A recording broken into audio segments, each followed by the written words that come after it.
whakarongo ki te tangi a te korimako. Kōrero flowing out the hook of force. Kaupapa relevant, kaupapa out of bounds, kaupapa exigent, kaupapa paramount. Nā ko nā whakapiri mai ki te kaupapa tino whakahira hira whakarongo pi kari kari mai. Hare hare mai, o Taringa hare hare mai. We gotta gather up close everybody, gather up close everybody. Kani move that body, kani move that body. Kia ora anō rā koutou katoa nau mai hoki mai. Kia mātou tokotoru. Yes, you've got 3 today. Mātou ko Erica, ko te puaheiri ko hoki mai. Thank you, te puaheiri. It's nice to have you back with us. Oh, it's great. And it's great, it's even better I hope so. to have Erica back too. Kia ora tuahine. Kia ora, tēnā korua. Tēnā koe, tēnā korua, tēnā koutou e te ao. Nei mai hoki mai, anei kia Taringa e whakapāho atu nei I te wānanga o te aroa. Atu I konei I te upurau. So here we are, we're in episode Whitu Te Kau. Whitu Te Kau. Damn. Whitu Te Kau, and we're actually recording on Te Tuawaru. Ai, kia ora. O Noema, and I must make mention of this because it's a very special day on the Rātana calendar, as this was the day that the māramatanga was bestowed. I don't know if bestow is the word, but the māramatanga I kite a tahu pōtiki I te māramatanga on this day. So it marks 100 years from then, when the Wairua tapu, according to ngā kōrero a Rātana, I roto I te māramatanga Rātana, when the Wairua tapu visited Rātana and gave him the māramatanga. Cool. And yeah. Hey, we should do an episode on that. Hang on, there already is. We did. We had a matakite. We had a matakite, aye. So yeah, if you want to know more about that, then you can go back and check one of our previous episodes when we talked to Te Mahemi. Te Mahemi, aye. Kia ora about te te māramatanga Rātana. So look that up. Episode 55. Episode says 55. my useful voice. And kia ora mōkena, thank you for that. So episode 55. That's actually really good to know because I've seen a few posts on Instagram and Facebook about Rātana today, but I didn't actually know what was the significance. Yeah. It's always a big time. Big time for Māoridom. And special day today, my sister Brooke. It's your birthday today. Oh. Happy birthday, Brooke. Nā, I puta mai koe ki te whaiao. Ki te whaiao. Ki te ao marama. And for any of you who didn't know, it was also Paraone's birthday the other day. Harihuri tau ki a koe. Tēnā koe. Taone, it's your birthday. Tēnā koe tau, and I had a wonderful day. Also te kapahaka o Motai Tangatarau. And it is. The 13 birthday, years. also the birthday of our kapahaka, Motai Tangatarau. So, no auspicious month it is. Auspicious month. And actually, I can't go past sending whakaro out to Taranaki. Ai, whānui. tika. Me And mehika not just tika. Taranaki ki a tātou, because the 5th of November marks another important date in the history of Aotearoa, was Te Pāhuatanga o Parihaka. Tika. Oh. Yeah, so it's all going on in November. And so while you're blinded by the smoke of Guy Fawkes, Yeah. there's actually a richer history under your Yes. feet. Yeah, tika tēnā. Yeah. I pātātou ki aku I Rāmutu when I was taking them to school the other day, and I said, who's Guy Fawkes? Oh, he tangata ia. Is he a, is he a person? Aye. Yeah, that can be a kaupapa kōrero for another time, perhaps, Aye. about Yeah. some of the dates that we should and shouldn't be commemorating and celebrating. Yeah. We might have to ring Mr. Hond for that. Sika. Yep, that's a good idea. Hoi anō tātou mā, koe nei te terenga o Once Upon a Taima, but before we get into our Once Upon a Taima, we got our Kiwaha. And how tā tātou kiwaha? I don't want to say it. Maro. Yeah. Ka ki maro. See, I'm too stubborn. Yes, it's just Ka for ki you. maro. And if you want a definition of kiwaha, according to Erica, Oh, here we go. what was your definition? It's a funner way of saying something. Yeah, it's a funner way of... Funner way. Yeah. WH. Oh, I like that. A funner. A funner way. Of saying something. And then, if you listened to our, well, had a kōrero with Mr. Hita, and a definition of kiwaha is pretty new. So we could call this kianga o rerenga. And kaki maro means to be stubborn, pig-headed, obstinate. I'm sure we all know a person like that. Yeah. Yeah, and we all have our own Oh, times. kaki upoko maro is the same. Upoko maro. Upoko Kaki maro and upoko maro are the same thing. And kaki is your neck, maro means to be hard. Hard. Hard. Yeah, Yeah. same with the head. upoko maro. Cool. Yeah, kaua ko tērā upoko. Kaua E ko mene tērā. mene nā koe. Mōhio ai. So there you go. Ka ki maro. Koe nei tā tātai kiwaha o tā tātai kianga. So you can say, you've just been a ka ki maro. Ka ki maro. Yeah. I'm going to use that. I know someone that I can use that on. Yeah. Might or might not be my tāne. Yeah. Yeah, well, there are some people that are just like always like that. Always like that. Yeah. Well, you got to give it to them though, that they Yeah. can be like that all the time. Yeah. But then there's sometimes it's like, you don't have to be ka ki maro all the time. It's just a cup. Yeah. You know, or it's just rain. You can't Yeah. stop the rain. Yeah. Yeah. Yeah. Whakamama to ka ki maro. Yeah. Nō reira, koe nā te rerenga, te kiwaha, te kianga, no tēnei wiki, ka ki maro, and we're going to get into our Once Upon a Taima. Once upon a Taima. Whakarongo mai. Gather up close, everybody.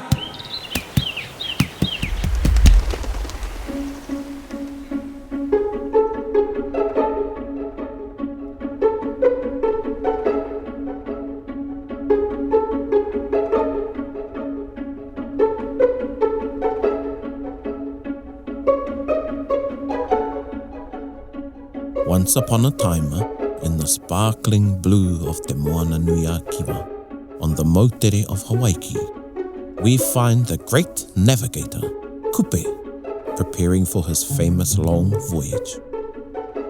Kupe was still angry. E riri tonu ana. He found himself extremely angry, actually, and hoha with the way his life was going. Although he was already married to Hine Te Aparangi and had 4 daughters, the fact that his friend Hoturapa had taken Kura Marotini as his wahine made him salty. Apart from being beautiful and clever, she had matahaurua. Her father, the rangatira, Toto, had gifted the great ocean-going waka as a wedding gift. Added to this, Kupe's arch-rival, Muturangi, had a pet, a mokai. The powerful, 6-meter-long Te Wheke, a Muturangi. And the giant octopus was meddling with every fishing trip the village took. Kupe was getting very hungry from the lack of ika, and his obsession with Kura Marotini made him seethe inside. He began to hatch a plan. I know Hoturapa is supposed to be my friend mo te hemo tono atu, but Kura Marotini is supposed to be with me. For a start, I'm way better looking. Way better looking. Kupe! Oh man, what is up with you? Yaha, what's up? Kua tai mai tātou. Let's drop those lines, boys. Cut a few up.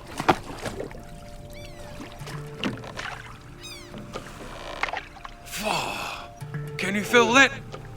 Hey, ngake. Kai up there, ahi! Something's stealing our bait, all right? Again! E poko, titi roki roto I te wai. Man, there are heaps of them down there. Ai, Hoturapa. It's that bloody sea of wheke again. Poko, kohua. I've had enough of this. I swear we need to do something. And now. Ah, pāia. Engari, looks like it's coconut wheke for kai e te whānau. Phew. Kupe, Hoturapa, Ngake, and the village men began slaughtering hundreds of octopus in frustration. The ordinary sized wheke surround them for as far as the eye can see. As they wipe the sweat from their ink-stained mahunga, they see the great mokai floating on the surface of the ocean ahead of them, eyeing them greedily. Knowing they are unprepared for a battle, they return quickly to shore with their catch, discussing their plans to kill the wheke on the way. Anna! We will never taste fish again. Tino kore nei. Are the preparations done for our mission? And the stores, our kai, are they ready? The tohunga has chosen the day of our departure. We must be well prepared. Ai, Kupe. Engari te kaha hoki o tērā mokai. Te wheke is pretty strong. I'm sure there's some kind of mahi atua in play. It's almost like magic. He makes the hair on the back of my neck stick up.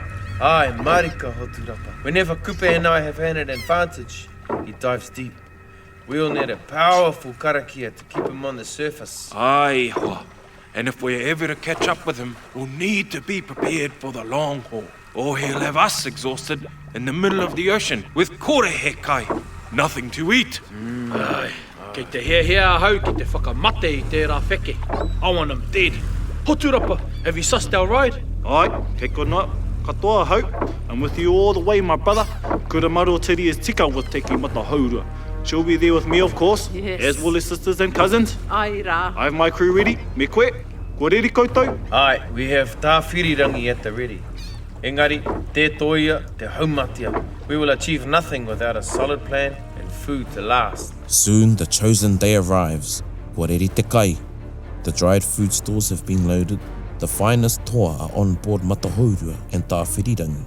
And the tohunga, Peke Hourangi, whose karakia would ensure a successful voyage, is also ready.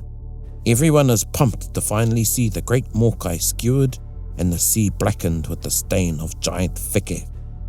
The iwi worked alongside each other to lay their trap, pulling enormous woven nets into position in the still of Te Atapo, the very early morning when it is still dark.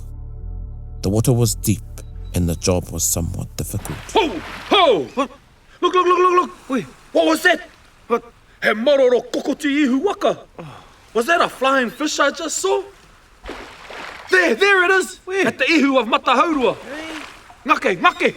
Did you see it? Yeah, there's nothing there. You need your eyes checked, babe. Kura Marotini. If she's in danger, she'll need me. These nets aren't sitting right. Something must be catching down there. Hoturapa, he aha kei raro. Kia tau e, Kupe. I saw nothing. Oh, where? Are we a bunch of idiots or what? Te wheke will get away from us even before the karakia is finished. We're gonna stuff up our best chance right here. He tohu kino tērā. I know it. Whose fault is this? Did one of you break the tapu overnight? Own up now or I'll karakia atu ki ngā rangi kia taka mai o raho ki ngā pōra kia taka anō. Gee, what's his problem? E hoa, ki te tuahau ki te uhu o te waka nei. I was standing right here looking into the water. Kore he flying fish. Aue, I'll go down and check the nets myself if that'll make you feel better. Ka mutu pia. Thank you, my friend. I've been feeling a bit rangirua lately.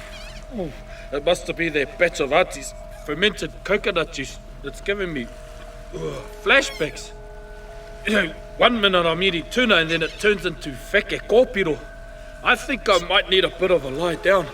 But as soon as Hoturapa lowers himself into the water, ka kangangia e Kupe o na hoa. Kupe utters a low-spoken curse, a kohu that traps Hoturapa in the deep, where a swirling whirlpool rises as if from nowhere.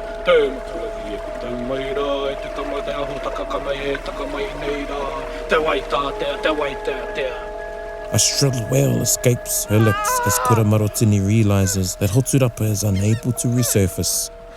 As every minute passes, her fear worsens until she realizes he is dead. Ka taia te whakarite tētahi utu. Hoturapa's death must be avenged. Let us catch te wheke o Muturangi e te whānau. I want his eyes to be displayed for all to see. He rā ki tua e te tuehine. I will slay te wheke as utu for Hoturapa's untimely death. Ana. For the lack of ika in our puku. And for the fact that Muturangi will suffer from it. I promise you, you will find peace once more. Suddenly, up from the depths of the wildly swirling ocean, comes not the two pāpaku of Hoturapa, but te wheke a Muturangi. First there is chaos, as everyone hits the deck, and then Kupe, along with Hoturapa's men, regroup, and with their patu, they rain down heavy blows onto his slimy tentacled limbs, releasing the wheke's grip from the waka, which by now is leaning heavily to one side. From on board Tāwhirirangi, a powerful karakia rings out as Kupe's tohunga performs the breaching incantation, and Ngake's men work to pull in the nets. Ka tino maru ona waiwai. I think we did him some damage with our patu e hoa. The wind is picking up, so we have this in our favour. We'll need to hoi our waka if we're going to keep up with him. Hoi, hoi, hoi ara, hoi, hoi, hoi ara, hoi, hoi, hoi, hoi ara, hoi, hoi, hoi, hoi ara. Me hoa ke tātou. Let's move. The bruised and angry Whike moves to dive down deep where the water will hide him, but he is quickly repelled by the powerful force of the karakia. He cannot drop down beyond his own body length. Panicking, he changes his path, moving backwards under Tāwhirirangi and away from Matahourua, the water continuing to swirl in great pools about him. He circles back around, taking a wide berth, and heads south. And so begins the long hiding of Kupe, Ngake, and Kuramarotini to Aotearoa. Up ahead in the distance, they see Te Whike resurface, and they move to chase after him, their gaze firmly on his movements in the water ahead. Moi ana te matahi tūna, ara ana te kitaua. We will need to take turns on watch or we will lose him. Kei te pupuhi te hau e nei, but if the wind dies down, we'll have to hoiroa. We'll do it in shifts. Ko au kei te tū, I will do my part. I must have utu for Hoturapa and I will not rest until Te Whike o Muturangi's mahunga is in the hangi. I will stand watch for you, e kura. You would be too great of a prize for Te Whike should you fall asleep I roto I te wainga nui o te pō. Then you could never be my wife. So let me stand at your side. Kei te pai tērā? Ai. Hoi, hoi, hoi ara, hoi, hoi. The moana nui Akira becomes shades darker as they moved further away from Hawaii. After a time, the temperature of both the air and water begins to drop. After 2 long weeks of chasing Te Whike a Muturangi, kai is beginning to dwindle. Engari, they know there is no turning back. Kuramarotini stares ahead at Te Whike a Muturangi. It has been an exhausting 2 weeks, but her determination for utu remains. Ara! He ao kei reira! In the distance, a new land! He ao, he ao! He ao te aroa! Nāna te kōrero a Maui tiki a Taringa wao mua. Kupe, ko tērā whenua te ika a Maui. The stories Maui told of a land to the south, they're true. Ai rā e te tau, ko tai tātou ki Aotearoa. Let us hui with ngake. We must have kai for you and the crew. You're looking a bit skinny and I want to find the juiciest manu for you e te tau. Engari, kāre I wareware I au te Whike. I have not forgotten the great octopus. A drum beat is relayed across the water to reach Ngake and his crew on board Tāwhirirangi. Both waka set course towards each other, and a hui is convened. Whaia Te Whike o Muturangi. Follow him. Engari, kau e whakamata I aia. Waiho māku tēnā. If he stops anywhere, hang back. When I return, I'll deal to him. Ka haere mātou ki uta. We will go ashore and return with kai for you and the crew. I want to see what Aotearoa, this ika Maui, will provide us with. E noho rā e hoa! Mauri ora! Matahourua then heads towards the shore for kai. After returning to Tāwhirirangi with an abundant supply of kereru roasted until the fat is dripping over an open fire, and with fresh water, mussels, paua and kina, Kupe and Kuramarotini head towards Te Hokianga Kupe, guided by the light on the maunga Te Ramaroa. So awestruck was Kupe by the light play in the harbour that he named it Te Puna o Te Ao Marama. Kupe remained in the Hokianga for many months, in part preparing for his return to Hawaii. He planted kumara on the southern side at Pakanui, trapped and dried fish and preserved manu in hinu, or fat. Te Hokianga o Kupe refers to the great returning of Kupe to Hawaii. Kupe and Kuramarotini are yet to catch up with Te Whike, but this will be revealed when we return to Kupe at another time.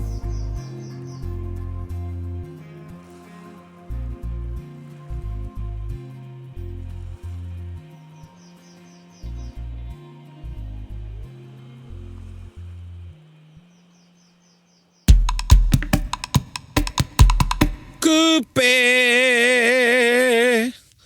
I'm trying to think where that comes from. I think it might be a Bahat Posse. Oh, what? Was it from a group and actually... No, that one, this is another Kupe. So this is another one. Yeah. It was sort of like a rap Kupe something. Yeah. But anyway, Kupe. Kupe.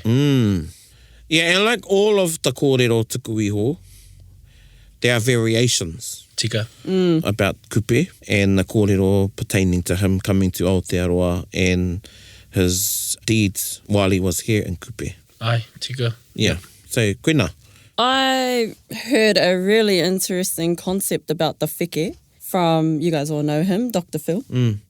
He was talking about it in a way that maybe the wheke wasn't a literal wheke, but more a current. Kia ora. Yeah. And I'm not going to do his kōrero any justice, but what he had to say just blew my mind.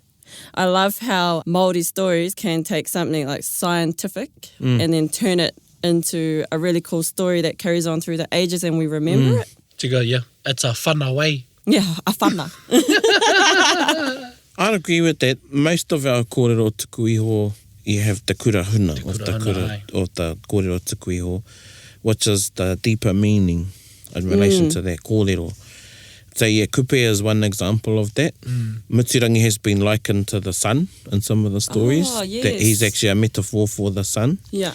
And the story that we know differs from the story in that it is bereft of more description that would have been given in the whare wānanga when the story was told. Tika. So if it was told in the whare wānanga version, you'd be given the constellations and all of those things alongside, and the Kupe story was the vehicle to teach the constellations and the currents. Yeah. Tika. Or Maui, fishing up te ika Maui.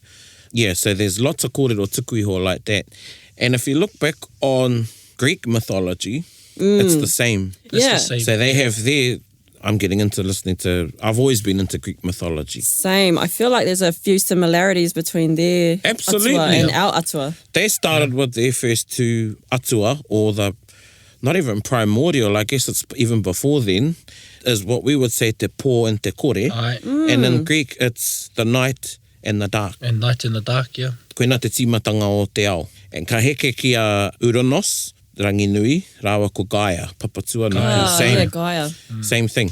Yeah, so kōrero tuku iho, they contained teachings in them. And what's happened is through the ages, those parts of the story have been forgotten or left out, or we're left with the exoteric version of the story, kia ora. which is Those are the some big well-known. words. Yeah, which is the... So you got the esoteric, which is the hidden... The kurahuna. Yeah, the kurahuna, the not as well known, or not even known at all. Yeah. And then you've got the exoteric, which is the well-known version or Yes. the surface version. The storybook. The surface version. And that's yeah, how like you that. embed knowledge into a people or social structure. So you tell the bedtime stories, which is the exoteric. Yeah. And then as they get older, another question or another enlightenment may dawn another maramatanga may dawn on that individual or that group, and then you go, okay, this is the next part to that story. There's that layer, and then you get to the esoteric kōrero.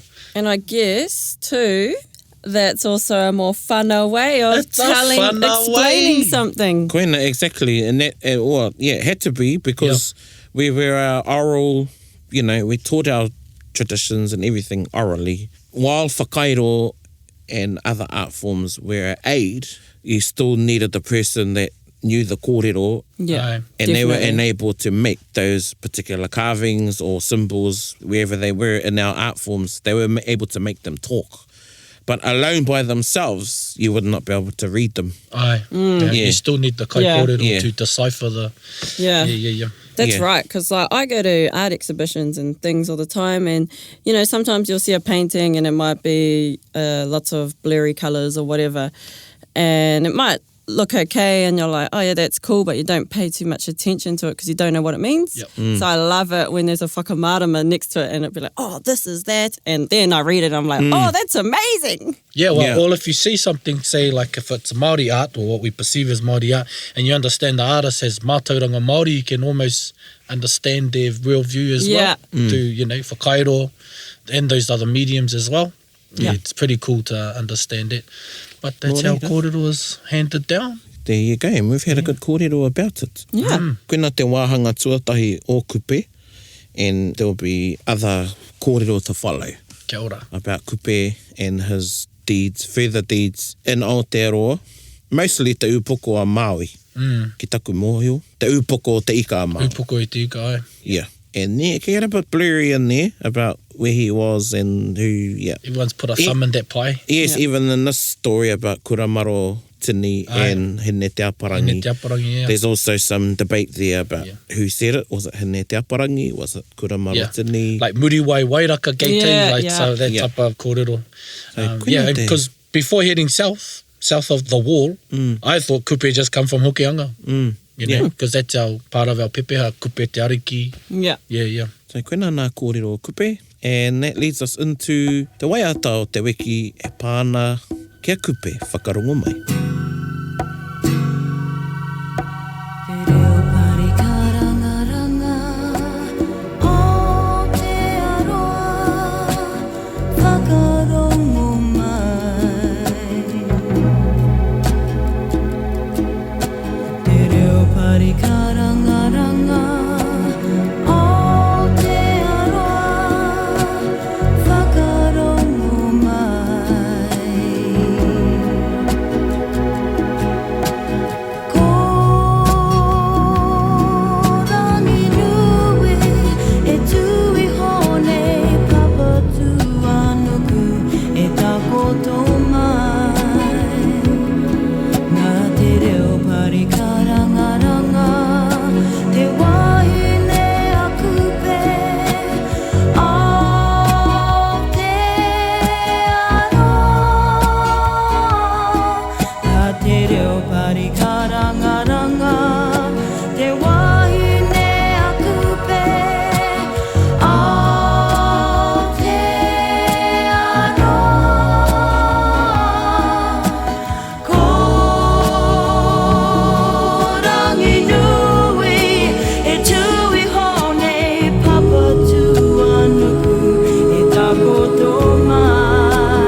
I can't wait for part 2.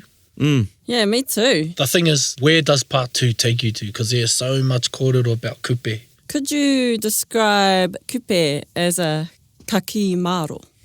Yeah. Yep. I say he was kaki maro to get that whike. Yep. Yeah. And to Definitely. get kura marotini. Yeah.